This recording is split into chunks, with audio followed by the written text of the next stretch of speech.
जब कश्ती साबितो सालिम थी, साहिल की तमन्ना किसको थी। अब ऐसी शिकस्ता कश्ती पे साहिल की तमन्ना कौन करे। मैं मानता हूं आपने वो तिलिस्म विकसित कर लिया है कि समस्याओं को एड्रेस किए बगैर भी चुनाव कैसे जीते जा सकते हैं, लेकिन जिन बोतल से निकला ये जिन देश पर बहुत भारी पड़ने जा रहा है कि मुफ्त कुछ नहीं होता है सर। मैं कई बार सदन में बोल चुका हूं, अगर 80 करोड़ लोगों को आपको अनाज देना पड़ रहा है तो मुझको अर्थव्यवस्था पर कोई टिप्पणी नहीं करनी है। हंगर इंडेक्स पे खुल के कहिए हम मीट नहीं कर पाए हैं। ये सत्ता पक्ष और विपक्ष का मामला नहीं है, ये मामला है हमारे कलेक्टिव फेलियर का कि economic situation in the country पर शॉर्ट ड्यूरेशन डिस्कशन है।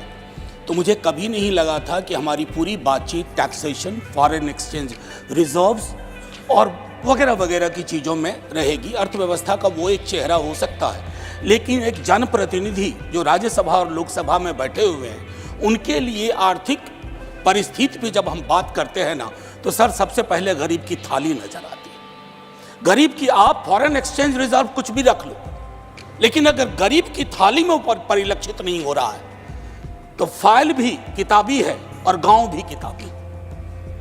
मैं सिर्फ, और हाँ बहुत बढ़िया कहा जावड़ेकर साहब ने कहा 80 करोड़ लोगों को, हालांकि मैं उस शब्द का इस्तेमाल नहीं करूंगा कि मुफ्त कुछ नहीं होता है सर।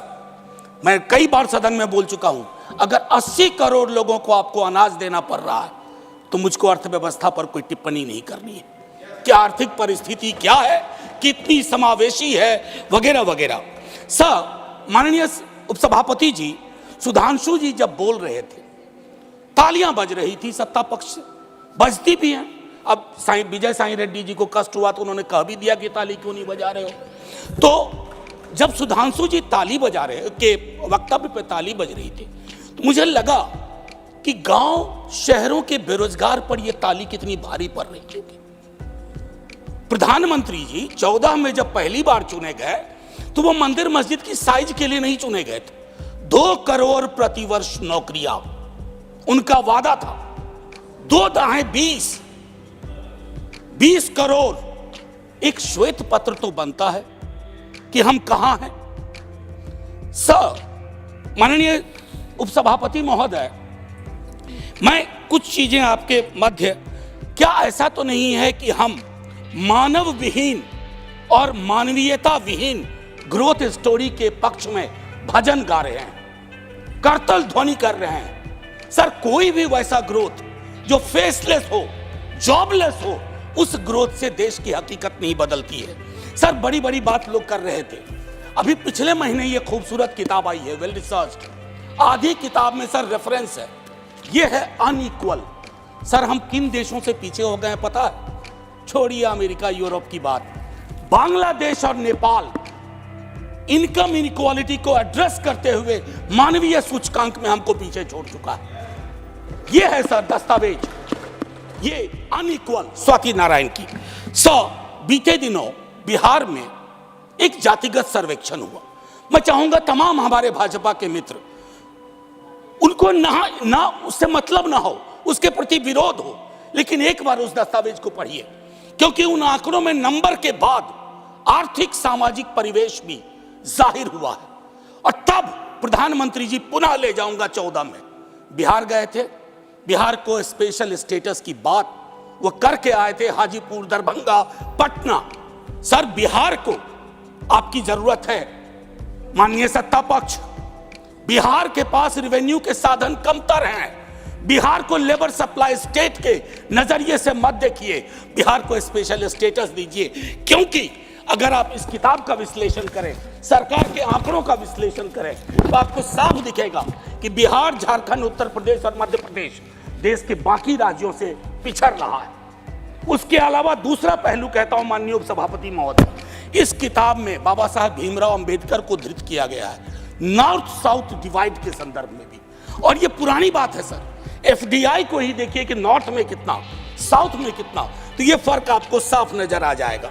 इसलिए मैं कहता हूं कि बिहार को नए नजरिए से देखिए। जो शुरुआत वहां के मुख्यमंत्री नीतीश जी, तेजस्वी जी ने की, आप हैंड होल्डिंग करिए और स्पेशल स्टेटस दीजिए। दूसरी चीज सर, अगर मनरेगा में रूरल डिमांड बढ़ रहा है तो रूरल डिस्ट्रेस को एक्नॉलेज करिए। उसको एक्नॉलेज किए बगैर बात नहीं बनेगी। उसको डिनाइल से अब कुछ हासिल नहीं कर पाए।